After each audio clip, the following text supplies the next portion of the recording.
Second condition tells that the linear resistors do not generate this noise, whereas the electronic, see, the condition is the nature of electronic movement is discrete. All resistors which are linear in nature will not generate short noise, they will generate only thermal noise. Because they say that electrons are energy bundles and they are not continuously flowing inside a conductor. So they are generating discontinuous pulses of current every time electron hops an energy barrier. So you don't know what speed the electron will take to cross this potential barrier.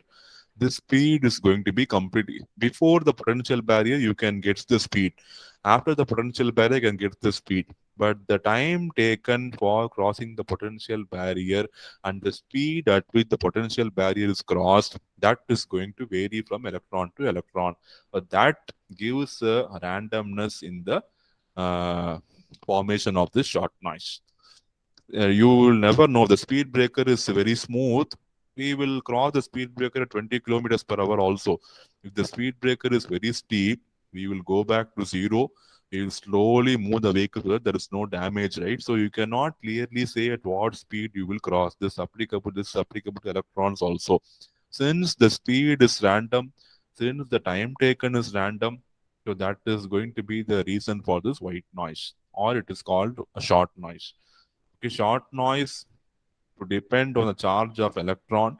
It is going to depend on the charge of electron because how many electrons are crossing, at what speed they are crossing, at what time they are crossing. It is fully dependent on the electron. So short noise will depend on charge of the electron.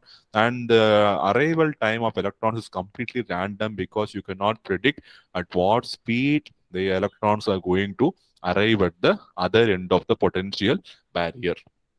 So this is the noise current which is generated by short noise. It is 2q IDC into delta F. So IDC is the DC current. Q, you know, it is the charge of an electron. Delta F, you know, it is going to be the noise bandwidth. And like thermal noise, they say short noise is also white in nature. White means it is going to affect all the frequencies uniformly, and it is also random. So we model short noise by Gaussian distribution also.